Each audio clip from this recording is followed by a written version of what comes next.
The Murmuring Forest. The writer is Vladimir Korolenko, translated from Russian into English by Suzanne Rosenberg, read by Valerii Orionov, November 2021. Moscow, Russia. The Murmuring Forest, a Polessia legend. Long ago and long forgotten. Chapter 1. The forest murmured. A perpetual murmur filled these woods, steady, continuous, like the echo of distant chiming, serene and faint, like the crooning of a song, like a vague remembrance of the past. The murmur never ceased, for this was an old and dense pine forest, untouched as yet by the timber merchant's saw and axe. A host of stately centennial pines with powerful ruddy trunks stood in gloomy array, the rich crowns closing in the ranks overhead. Under the trees it was peaceful and fragrant with resin. Brilliant ferns had pushed their way up through the needle-matted ground, and froze stock still in an opulence of whimsical tassels. With not a leaf stirring, green grass grew tall in shady corners, while clover, as though drooping from extension, bent under the weight of its heavy blossoms. Up above the murmur persisted endless and unbroken, and it seemed that faint sighs were heaved by the venerable forest. These sighs grew heavier and more pronounced as I now rode along the woodland path, and through the sky was hidden from view I could tell from the frowning of the forest that dark clouds were gathering. The afternoon was on the wane.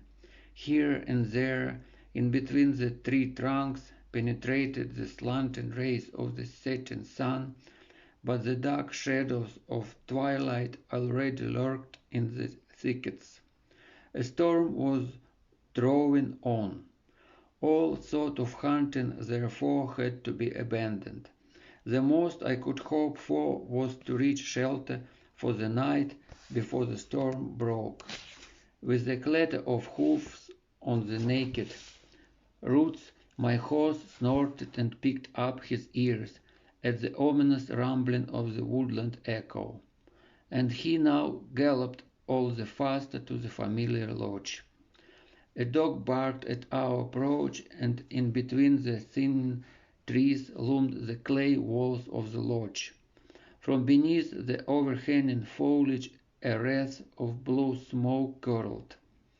A crooked cottage with a tousled roof stood in the clearing, nestling to the wall of ruddy tree trunks, and seemed half sunken in the earth, while the proud and graceful pines tossed their heads high above it.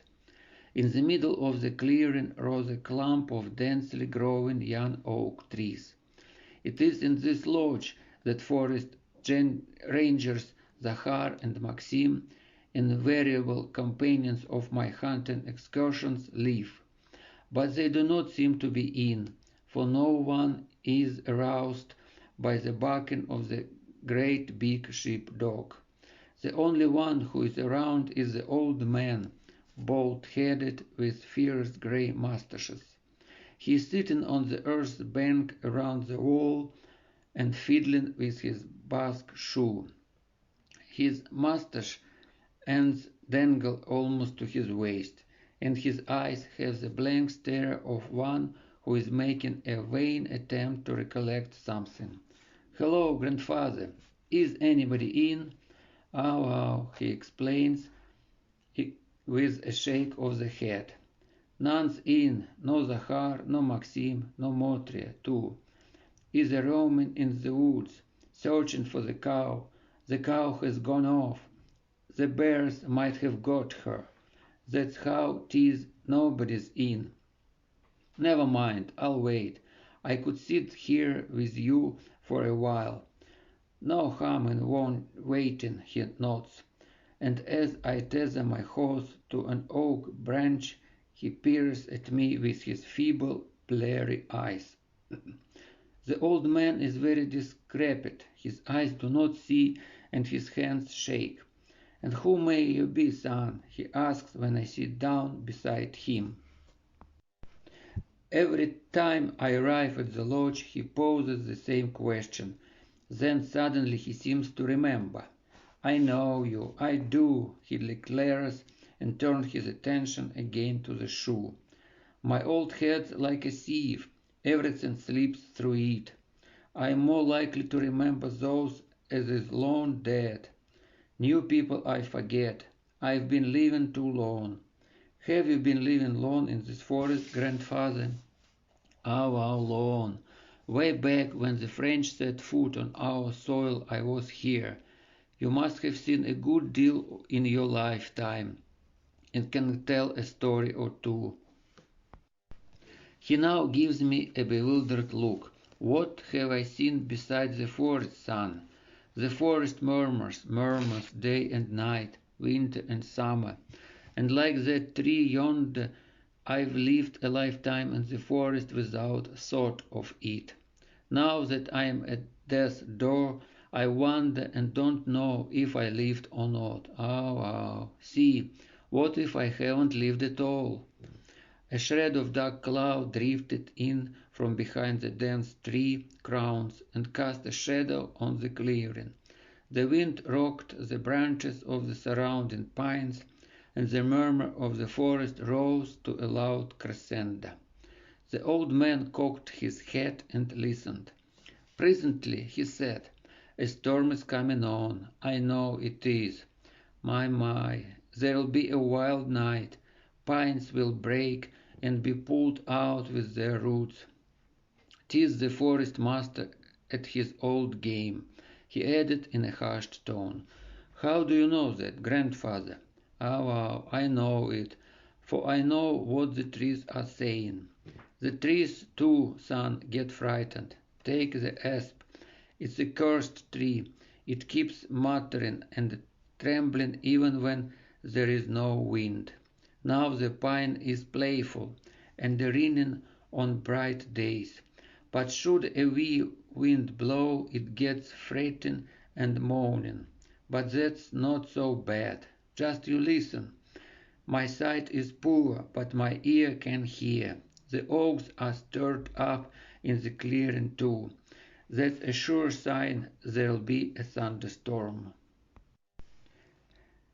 True enough, with the shadow of their sturdy boughs, the clump of short and snaggy oak standing in the middle of the clearing and well protected by the surrounding wall of forest broke into a low whine, easily distinguishable from the ringing of the pines. "Oh, do you hear 'em, son?" he asked with a mischievous childish smile. "I know it. When the oaks are stirred up, the master'll be roaming by night, shattering the trees. But not the oaks. He won't break them. The oak is a mighty strong tree, and a match them for the master. That's how it be."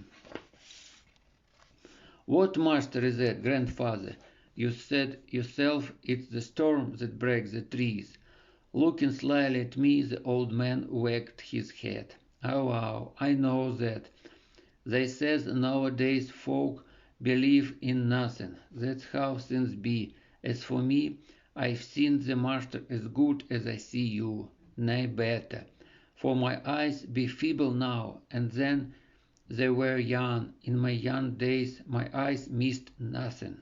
Just tell me, grandfather, how you were able to see the master. It was much like now. First the pines in the wood took to moaning, not a ringing, as they always do, but moaning. Oh ho, oh ho. The moaning dies away, but then comes again, more and more often and plaintive-like. That's because the master will bring lots of them pines down in the night. After a while the oaks start up. By evening the din grows louder, and by night there is hell to pay. The master runs about wild, laughing and wailing, a-whirling and prancing. He is trying to get at the oaks, to pull them out. I remember one autumn I looked out of the window.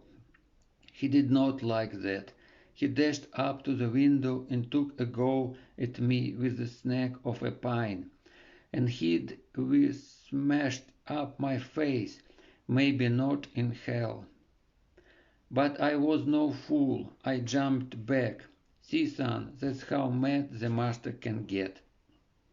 And pray, what does he look like?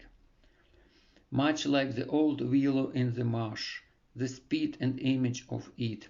The hair is like withered mistletoe that grows on trees, and the beard's the same. The nose is like a big stump, the mouth all gnarled and scabby.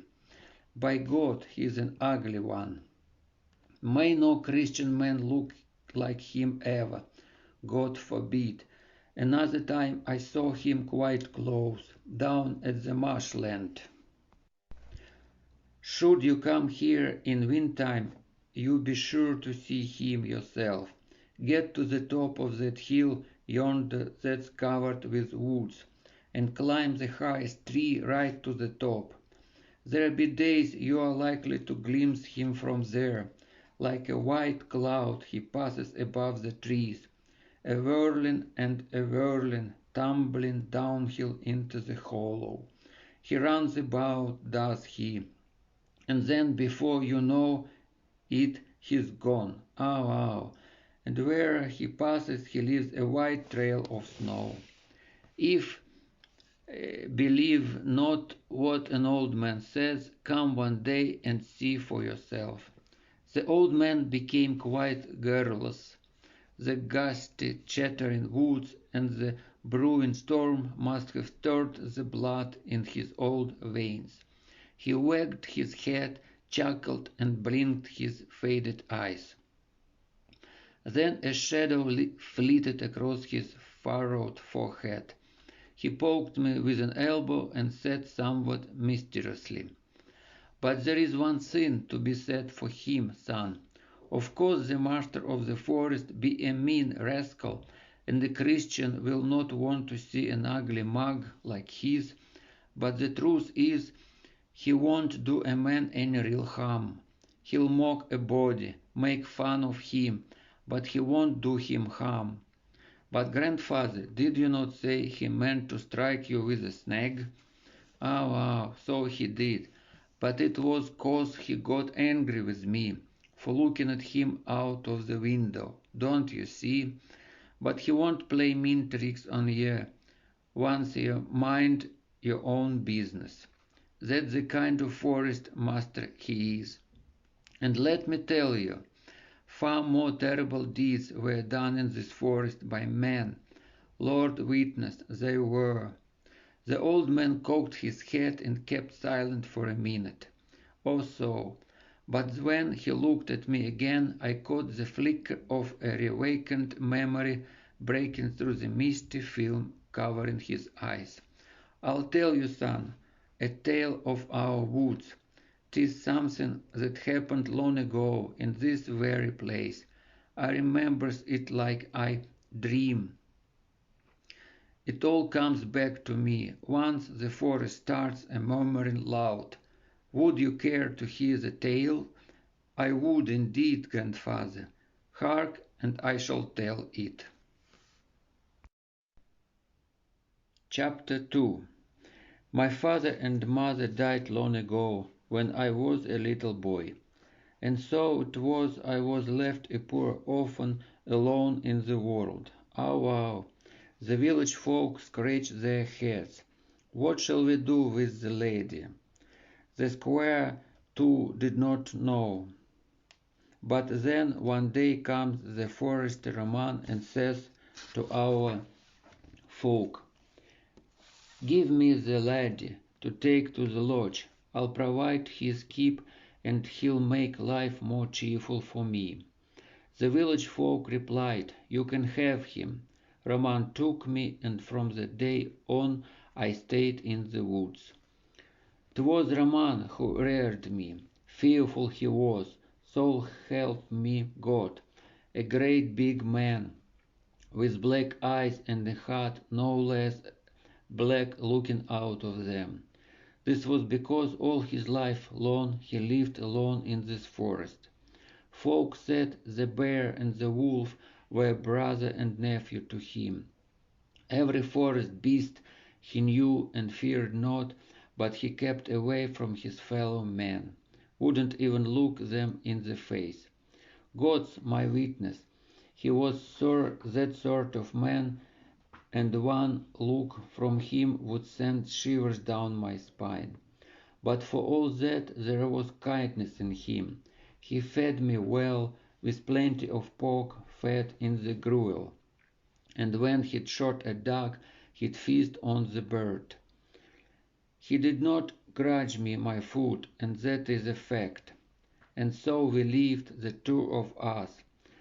Roman would go off to the woods, looking me in the lodge so that no beast would make a meal of me.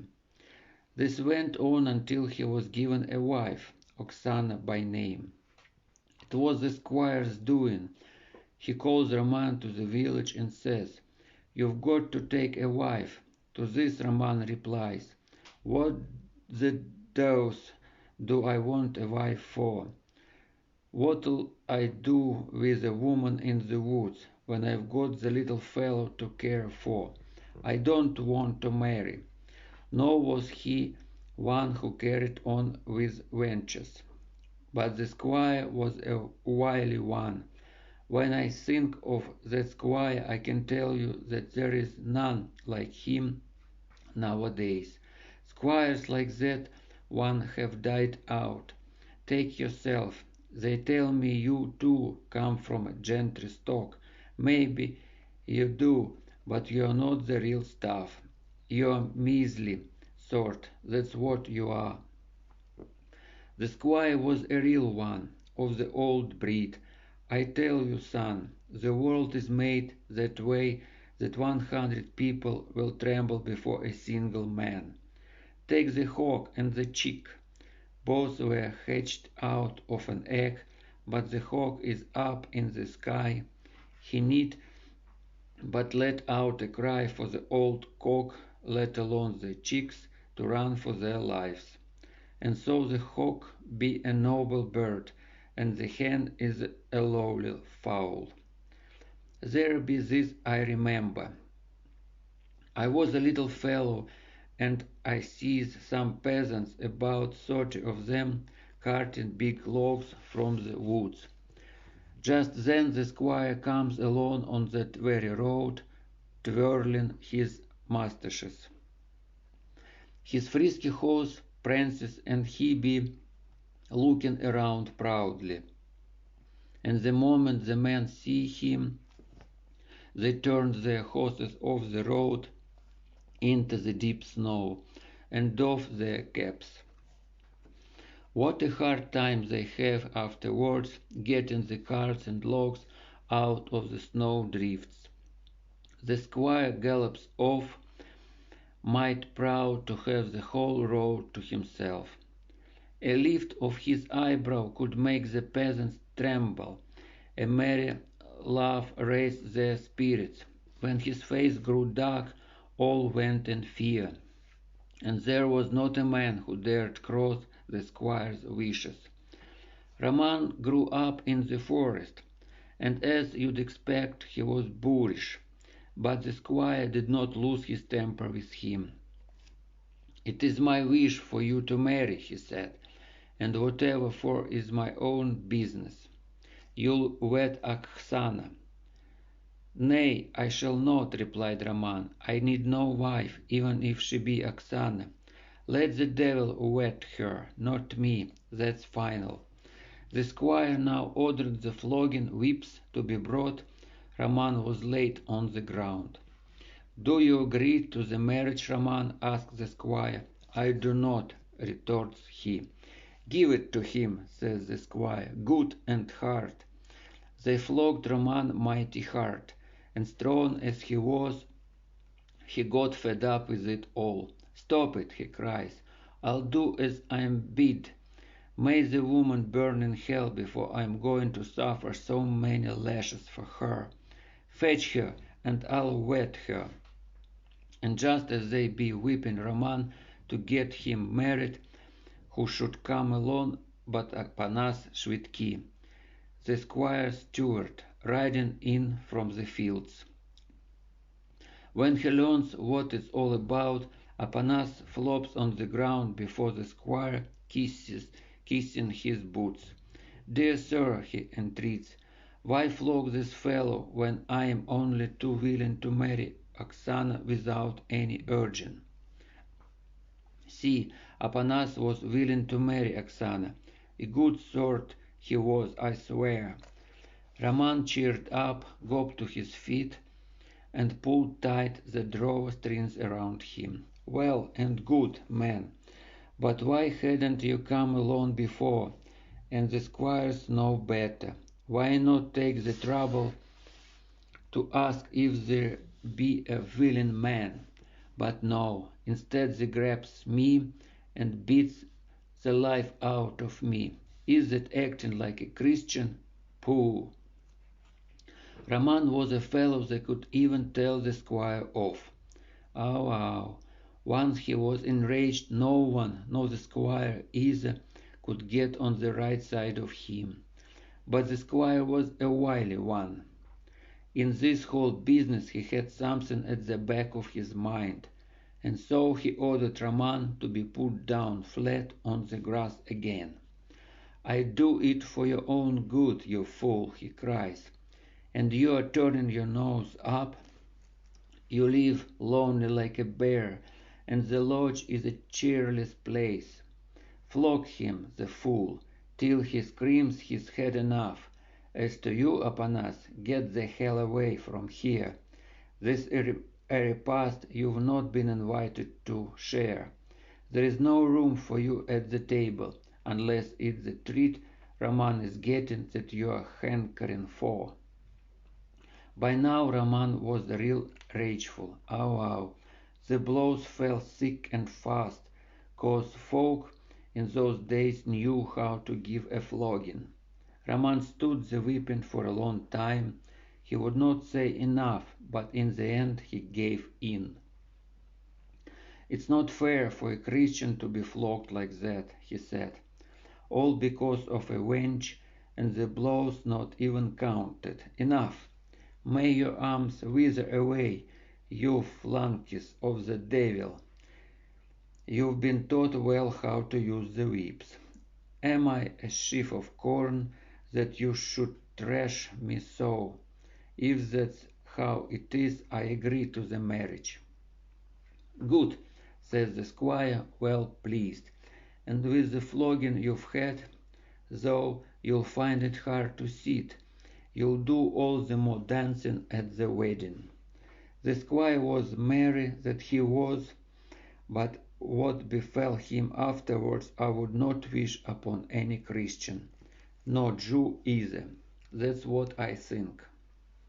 Well, that was how Roman got married. He brought his young bride to the lodge. At the beginning he kept chiding her and blaming her for the lashing he got. "You are not worth it," he would say, "for a man to be flogged like I was for your sake." And soon as he comes from the woods, he drives her out of the lodge. "Begone! I want no woman in the lodge. Get out, and stay out. I won't have a woman sleeping here, for I can't stand the smell of one." After a while a change came over him. Oksana would sweep the floor, whitewash the walls, and set out the crockery all pretty. Everything was soon shining, a joy to look at.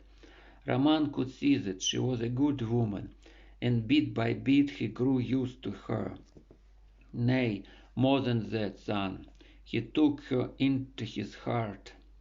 And that's the Lord's truth. That was the turn things took for Roman. So after he got to know his woman well, he says, "Thanks to the squire for doing me a good turn. I was a fool to have taken that flogging. I see it now, there was no evil but then good in what was wanted of me. After some time went by, I wouldn't know how long 'twas, Oksana laid down on a bench and started moaning. By evening she seemed to be real bad. Waking next morning, I heard a low whimpering and thought to myself, a baby has been born. Sure enough, there was a baby. But the little baby did not live long in this wide world, no longer than from morn till evening. The whimpering stopped, Oksana took the whipping bitterly, and Roman says to her, the baby is gone, and soon as it's gone there is no call to fetch the priest. We'll bury the little one under the pine. That's the way Roman spoke, and more than that, it was just what he did. He dug a little grave and buried the child. See that old tree stump there, charred by lightning. That's what he be left on the pine under which Roman buried the little one. And what I'll tell you, son, is that to this day soon as the sun sets and the evening star rises in the sky over the forest, a birdie can be seen flying and twittering over the grave, squeaking so sad that it breaks the heart. That's the wee, unbaptized soul that's begging for a cross to be put on the grave. Men that know and are book learned say that if a cross is put up, the soul will not fly over it any more. But we who live in the woods are ignorant. The soul goes on flying and complaining. All we can say is, go away, poor soul. We can't do anything for you. It starts weeping and flies off, but then flies back again. I can't tell you, son, how sorry I am for that poor soul. Chapter 3. Oksana got well again, and she'd go to the little grave and sit by it, and weep so loud that the forest shook with her sobs. She took the baby's death very much to heart, but Roman did not. He was only sorry for Oksana. He would come from the woods, stop in front of Oksana and say, stop crying, foolish woman. What's there to cry about? We can have a second if the first died and a better one. For all I know, the dead child was not mine. That's what folk said. And when another comes, I'll know I am the father. Oksana hated such talk. She would stop crying and get to yapping bad words at him. But Roman was not angry with her. He'd only ask, what are you yapping at me like that for? I said I did not know and nothing more. I knew nothing about you before our marriage, only that you did not live in the woods, but in the wide world among people. So how am I to judge? Now you do live in the woods. That's good. But let me tell you that when I went to fetch the old midwife Fedosia from the village, she said to me, look, Roman, hasn't that baby come too soon? How am I to know if a baby comes too soon or not? I asked her. But you had better stop hollering, 'cause I can lose my temper and give you a good beating. After scolding Roman some more, Oksana would stop. Sometimes she bowled him out of or hit him on his back. But when Roman's own anger was up, she grew quiet. She was afeard. She'd cuddle to him, put her arms around him, give him a kiss, and look into his eyes. Roman would be sure to soften. 'Cause, son, you might not know it, but I, who am an old man, though I've never been wet, have seen a thing or two. And let me tell you, that a young wench's kisses are sweet enough to soften the surliest man. Oh, I know what these wenches are like. And Oksana was a buxom wench, such as you won't find nowadays. The wenches now, I tell you, are not what they used to be in my day. One day a trumpet sounded in the forest. Tra-ta-ta, tara-tara-ta-ta. It went ringing, real merry it was. I knew not what it meant, for I was just a mite. I saw the birds flashing from their nests, a hare ran for his life with ears laid back, and methinks it is some strange beast a-hollering. But it was not beast, it was the squire come riding his mount, and blowing his trumpet. Behind him rode his huntsman, with dogs on leashes. In his blue tunic Apanas Svidki rode right back of the squire. Apanas was sure the handsomest of the men. He wore a hat with a gold-embroidered crown. His horse frisked, his gun gleamed behind his back, and slung over the shoulder was his bandur. The squire had a soft spot for Apanas, 'cause he played the bandur well, and was a master too at singing songs. Apanas was a fair lad too. The squire was nothing to him in looks. He was bald, his nose was red, and though he too had a merry twinkle, it was nothing like the sparkle in Apanas's eyes. Apanas would give me a look, and I wanted to laugh, though no maid was I, mind you, just a lady. It was said that Apanas's father and grandfathers were Zaporozhye Cossacks, who belonged to the Free Sech. These Cossacks be all handsome, sleek, and dashing fellows. Just think, son, it is one thing to dart across the plains with a lance, and another to fell trees with an axe. I ran out of doors. Just then the squire drew up at our lodge together with his men. Roman came out to welcome the squire. He held the stirrup as the squire dismounted and greeted him. "Hope you're well," said the squire. "I am sure well, thank you. Why shouldn't I be well?" replied Roman. "And what about yourself?" Roman was not one to make up to the squire. The man laughed at his words, and the squire joined in. "Thank goodness you are well," said the squire. "And pray, where is the missus?" "Where she ought to be, in the house, of course." "We'll go inside then," decided the squire, and turning to his men commanded, "Lay a carpet on the grass and get out the refreshments and drinks, for we want to wish the young couple happiness." And now the squire, Apanas Svidki, and Roman, who was hatless, went into the house. Bogdan, the squire's head huntsman and most trusted servant, followed behind. Bogdan was a servant the like of which you will not find nowadays. He was an old man, strict with the menials under him, but crawled on his belly like a dog before the squire. The squire was all he had in the world. It was said that when Bogdan's father and mother died, he wanted to get married and asked the squire to allow him to farm a plot. But the old squire would not hear of it.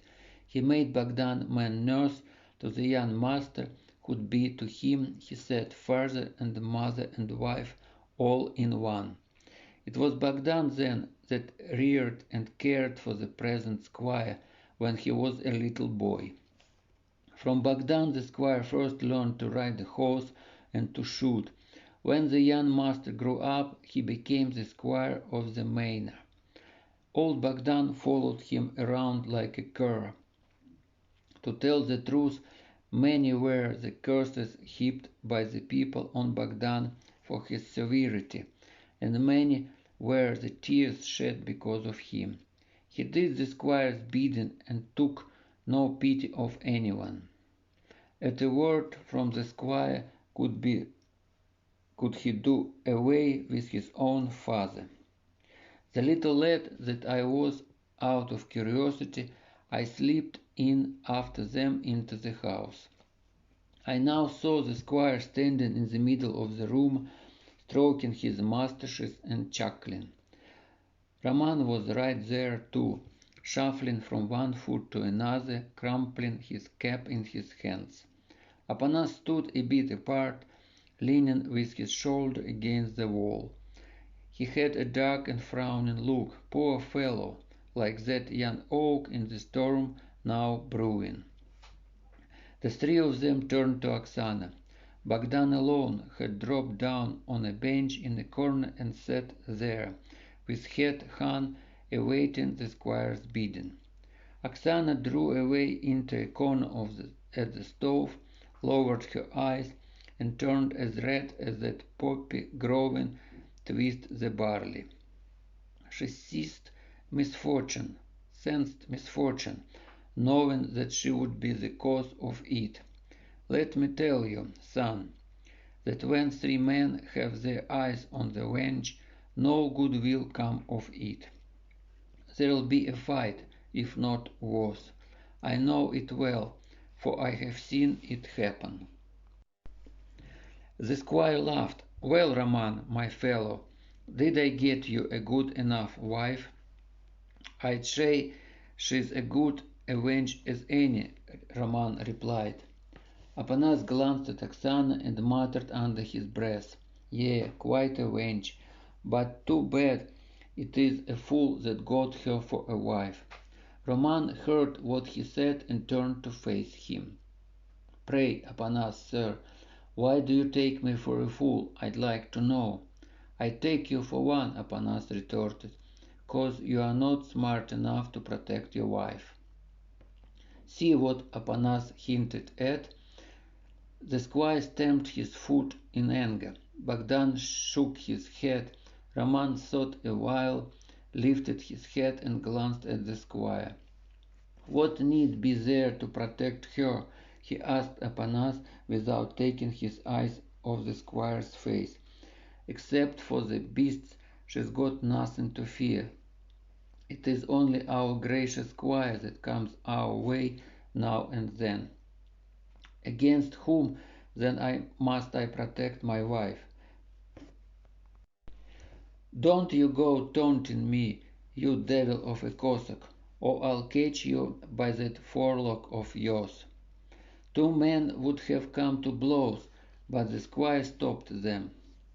He stamped his foot and they fell silent. "Keep your mouths shut, you rascals," he cried. "We hadn't come all the way here to start a fight. We came to wish the young people happiness and to shoot grouse in the marshes. Come on out." The squire turned on his heels and walked outdoors. His huntsman had a spread of refreshments ready under a tree. Bogdan followed the squire out of the house, and Apanas stopped Roman in the entry for a word with him. "Now, don't you be mad at me, brother," said the Cossack Apanas, "but listen to what I have to say to you. You saw me beg the squire on my knees and kiss his boots so that he would give me Oksana to wed. Well, let's forget that. You were wed by the priest, and so it must be. But I'd hate to see that cruel devil of a squire make sport of both of you again. None can know of the sadness in my heart. I'd rather put a bullet through her and him and see them lie in the damp earth than bet together. You haven't gone out of your mind, Cossack, have you?" Roman asked.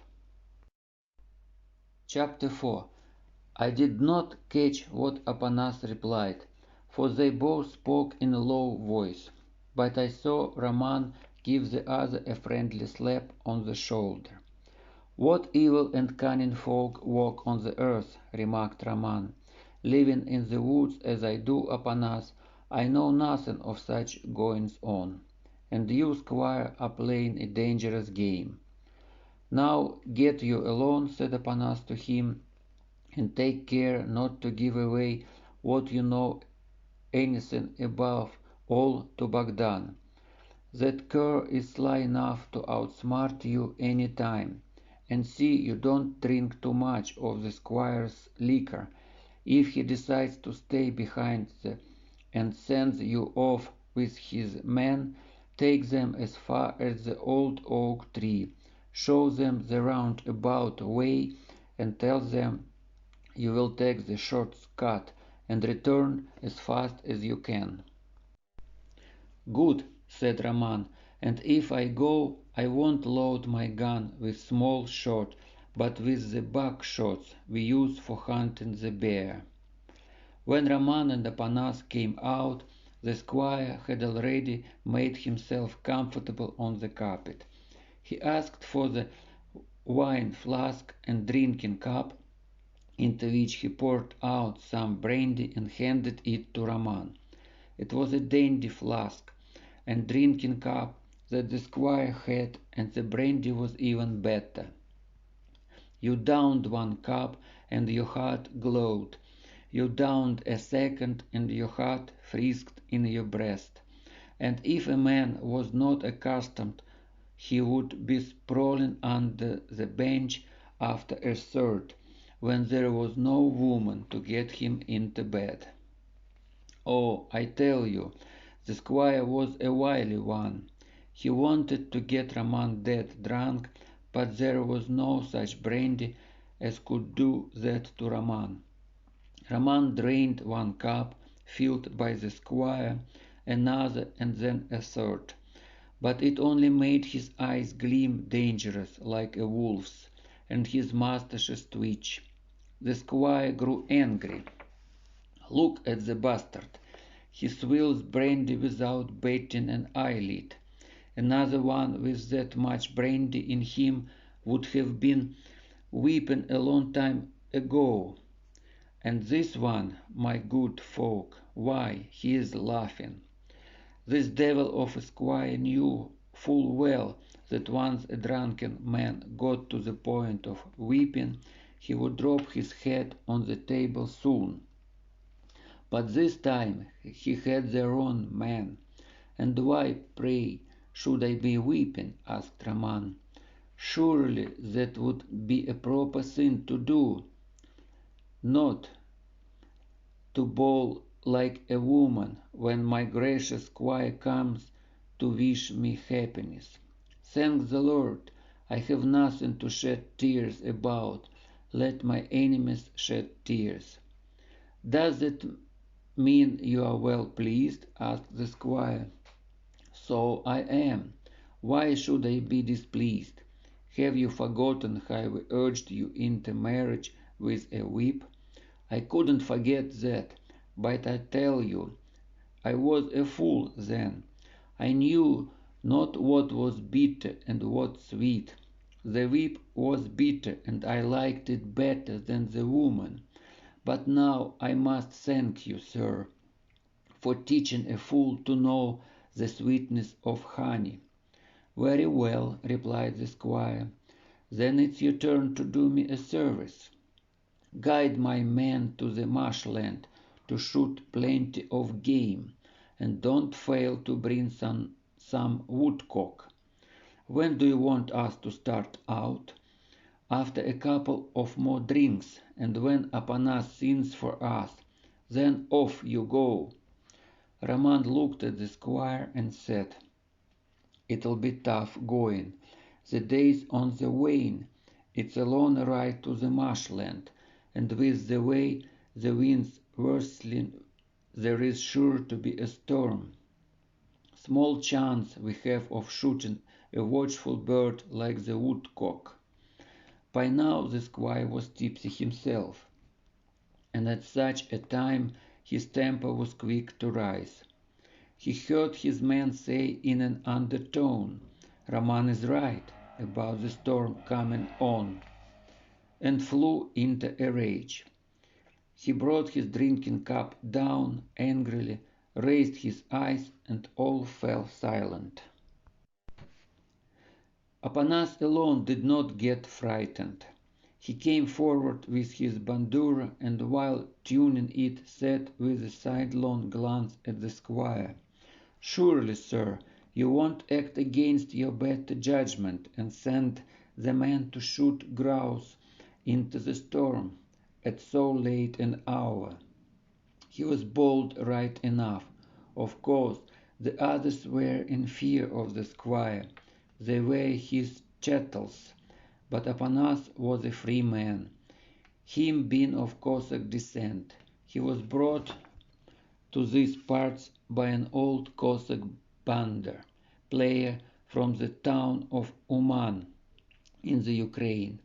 The folk there, son, had been rioting, and the Cossack's eyes were gouged out, his ears slashed off, and he was sent to wander in the wide world.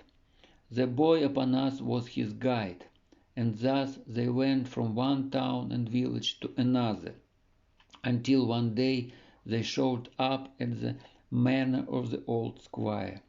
The old squire was fond of sons, and he let them remain in his household. When the banda player died, Apanas was kept on the manor. He pleased the new lord, and he stood from Apanas a boldness for which he'd flay another's skin. Now, too, at first, what Apanas said injured the squire, and it seemed like he would hit him, but he only said, "You're a smart enough fellow, Apanas, to see that if you stick your nose into an open door, you are likely to get it slammed." Apanas was quick to guess his meaning. He answered him in the words of his song. Oh, and if the squire was quick enough to catch the meaning of the song, the lady of the manor would not be shedding bitter tears over him some hours later. "Much obliged for the warning," said Apanas, "and now hearken to my song, will you?" Apanas struck a few chords on his bander. He then raised his head and looked into the sky. There an eagle soared, and the wind tossed about the dark clouds. He heard, too, the murmur of the pines. Once again he struck a few chords. "You've missed much, son, 'cause you never heard Apanas Shridki play. For there is no one who can play like him. The banda is no special instrument, but it wants a skilled hand to make it talk." And Apanas had but to pass his fingers over the strings for the banda to tell many things, like the soughing of the pine forest in stormy weather, the wind rustling through the underbush in the plains, and the withered weeds whispering over the high Cossack graves. "Son, you'll never hear such playing. All kinds of people travel to Polessia nowadays. They've been all over the Ukraine, in Chigirin, Poltava, Kiev, and Cherkasy. They tell us that the banda players are gone for good, not heard any longer at the fairs and marketplaces. I have an old banda hanging idly on the wall of my hut. It was Apanas who taught me to play it. But no one cares to learn from me. When I die, and it'll be soon, the song of the banda, I tell you, will die with me." Apanas began to chant his song softly. His voice was not very strong, but so taken that it went right to the heart. And the song, to be sure, was one he had composed himself for the squire. I never heard it again, and when afterwards I would ask Apanas to sing it, he refused. "The man for whom this song was made up," he said, "is not longer in this world." In his song the Cossack Apanas told the squire what was in store for him. The squire fell to weeping, tears trickled from his moustaches, and yet not a word of the song did he truly understand. Ah, there is nothing but a bit of the song that I remember. The Cossack sang about the squire Ivan. O Ivan, wise Pan knows a lot. He knows the hawk that flies on high, lills the crows in the sky. O Ivan, has the Pan forgot? It happens sometimes, like as not, a nestling crow can beat a hawk. Even as I speak now, son, I hear the song and see the people, the Cossack upon us standing with the band, the squire seated on the carpet with hand haired and weeping, the huntsmen crowding around, poking each other with their elbows, and old Bogdan wagging his head. And the forest murmurs as it does today, the banda rings soft and sad. Upon us scenes of the lady of the manor weeping over the squire, over Ivan. Penny weeps and sighs, while over Pan Ivan a black raven cries. Chapter 5. Alice, the squire, missed the meaning of the song, dried his tears, and said, "Get going, Roman. Let's mount your horses. You upon us go along with them. I've had enough of your songs. This was a good one, but neither what you said will come about."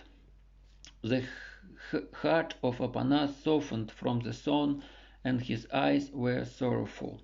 "Squire, sir," he said, "old folks in our parts say there is truth in a tale, and there is truth in a song, save that in a tale the truth is like iron grown rusty, for this long passed around the world from hand to hand, while in a song it is like gold, proof against rust.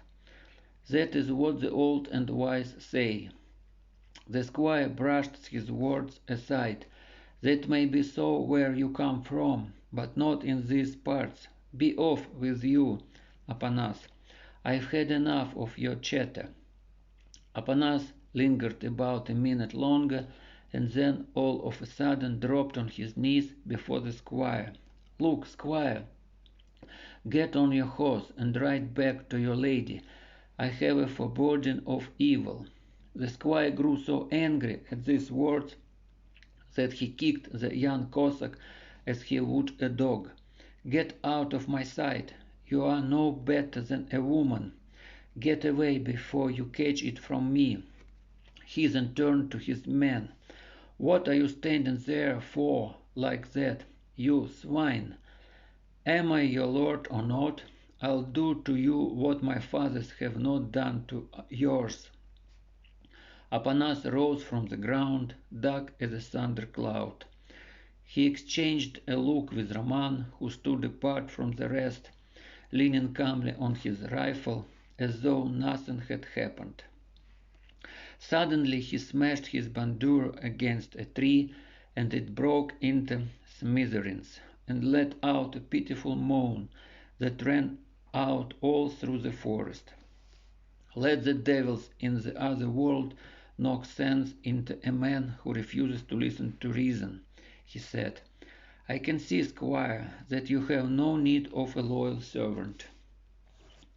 Before the squire could reply, Apanas jumped into his saddle and rode off.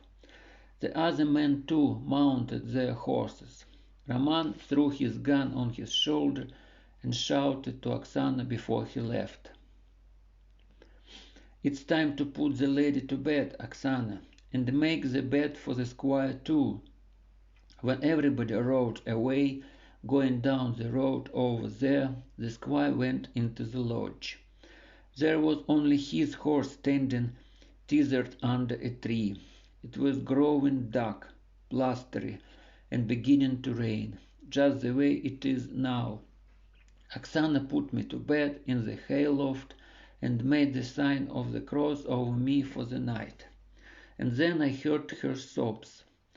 I was too small to understand what was happening around me.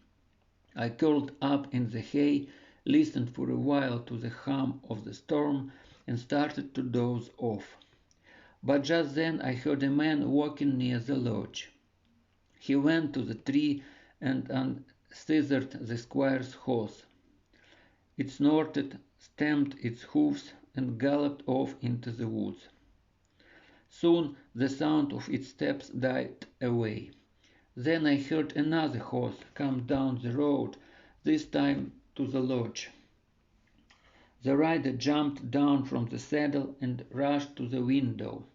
"Squire, sir, open the door, quick!" It was old Bogdan's voice. "That rascal of a Cossack is up to some wickedness. He's let your horse out into the woods." Before Bogdan finished, he was seized from behind. Then there was a thud that frightened me. Now out of the door dashed the squire, rifle in hand. But Roman had him in his grip before he left the entry, seizing him by the forelock and throwing him down on the ground. The squire saw things looked bad for him and pleaded, "Let me go, Roman, boy. Surely you remember the good I did to you." "I remember, you devil's own squire, the good you did to me and my wife, and I shall repay you for it." Apanas was there with Roman, and the squire now turned to him. "You speak up for me. You said you were my loyal servant, and I loved you as a son. Loyal servant, you say? You've driven me away like a dog. You've loved me the way a rod loves the flogged man's back, and now you love me the way that back loves the rod. You have not heeded my words when I pleaded with you and entreated you a while ago." And now the squire called to Oksana. "Oksana, you have a kind heart. You speak up for me."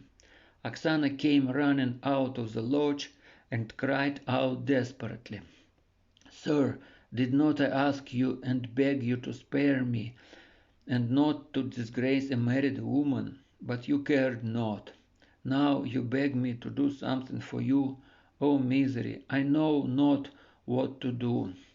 "Let me go," cried the squire, "for this all of you will rot in Siberia." "You needn't worry about that, sir," Apanas retorted.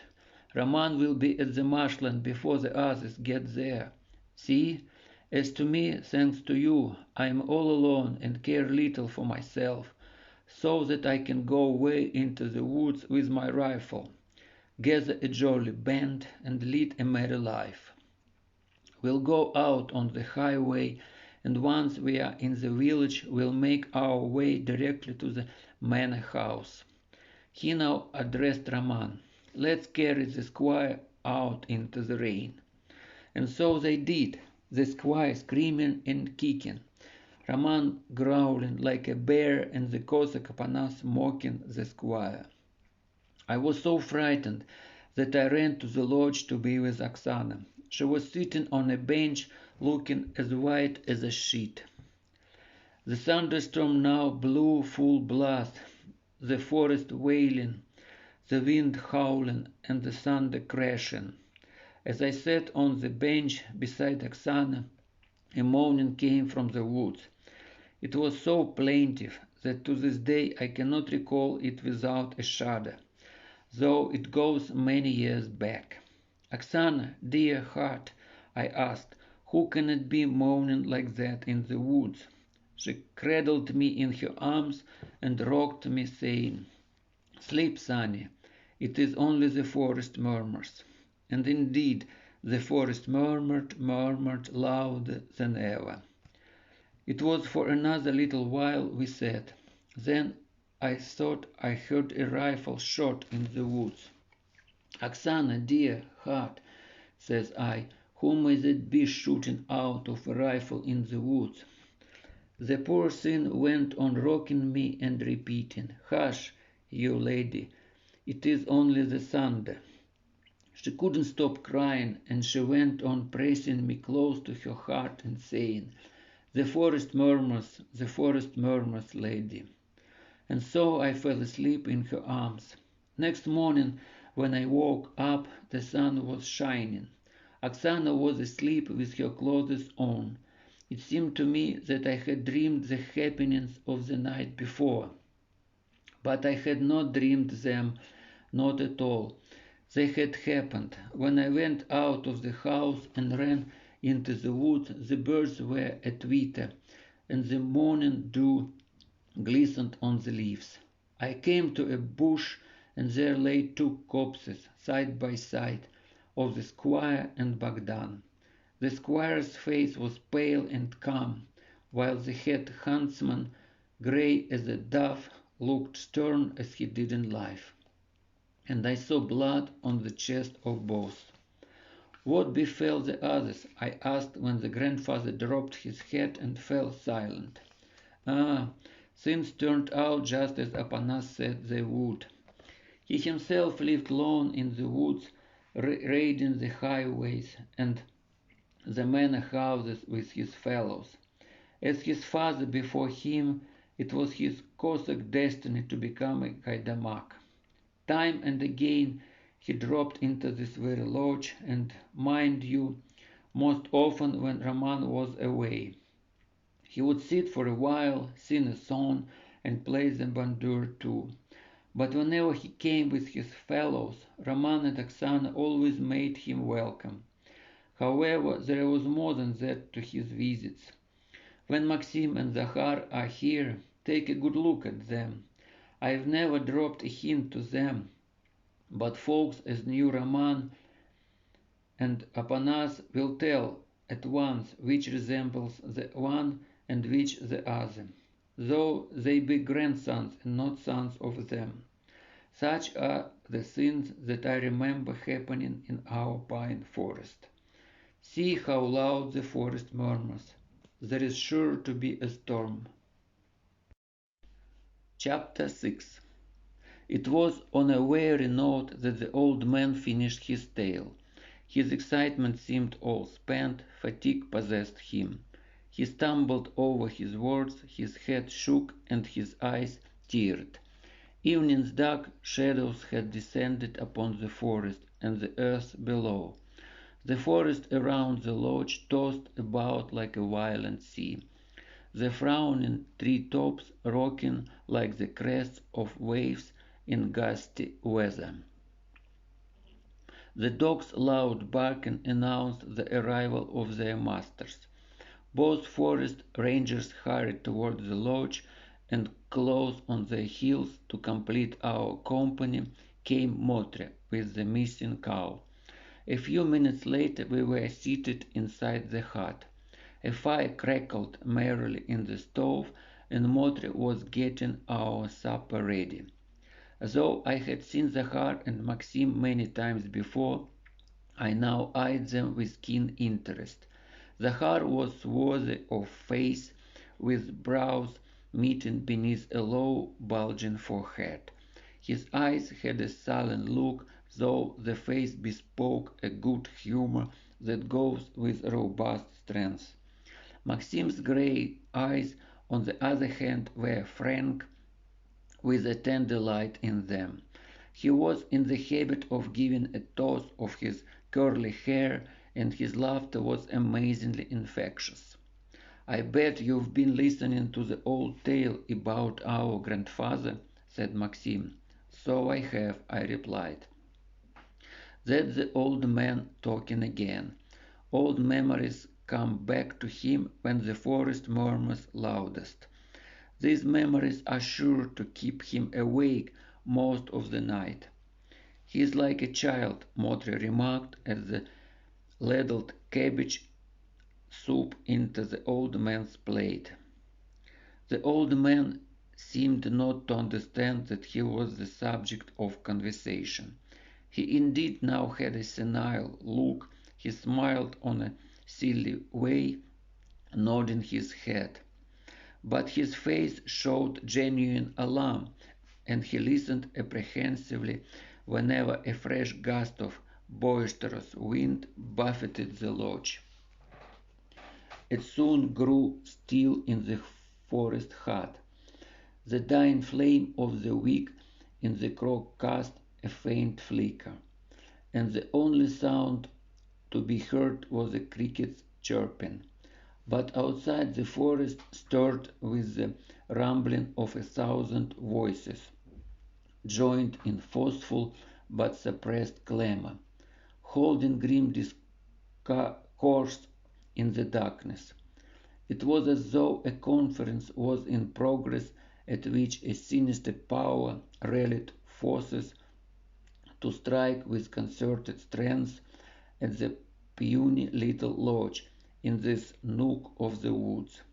At times the hollow rumbling grew in force and intense, and then the door trembled, as if with an angry hissing someone was bearing upon it with his weight from the outside. And the night winds, shrill and plaintive, whistling in the chimney, brought a pang to the heart. But when the wind gust of wind subsided for a while, and even more ominous silence set in before the storm resumed its bluster, it was as though the pines were conspiring to uproot themselves from their native ground and drift off to some unknown clime upon the fluttering winds of the storm. I dozed off for a few minutes, but not for long. The wind howled in a pandemonium of sound. At moments the flame in the crock flared bright, lighting up the lodge. The old man sat on his bench, fumbling to reach a familiar hand. The expression on the poor old man's face bespoke fright and almost childish helplessness. "Oksana, dear heart," I heard him mutter plaintively. "Who is that moaning in the woods?" He went on groping for someone in the dark and listened. "Ow, ow," he muttered again. "There is no one moaning. It's only the rumbling of the storm, only that, and the forest is murmuring." Another few minutes went by, and then blue flashes of lightning streaked across the small windows of the lodge, outlining the trees in a phantom light, only to be dissolved in the darkness amid the fretful rumbling of the storm. A blinding flash followed, obscuring for a moment the feeble, shivering flame in the crock, and a thunderclap burst through the woods. The old man again fidgeted on his bench. "Oksana, dear heart, who may that be shooting in the woods?" "Sleep, grandfather, sleep," came Motra's kind voice from the bunk on the stove. "There he goes again calling Oksana, for it's a stormy night. And he does not remember her being long dead. Oh, my!" Motra suppressed a yawn, said her prayers, and once again the lodge lapsed into silence, broken only by the rumbling of the forest and the old man's fearful mumblings. "The forest murmurs, the forest murmurs, Oksana, dear heart." Shortly the rain burst into heavy torrents. Their tumult deafened the buffeting of the wind and the moans of the pine forest. The End of the Murmuring Forest by Vladimir Korolenko, translated from Russian into English by Suzanne Rosenberg, read by Valerii Orionov, November 2021. About Vladimir Korolenko. A distinguished writer of the end of the 19th and the beginning of the 20th century, Vladimir Korolenko, 1853–1921, was one of the most attractive public figures of his day.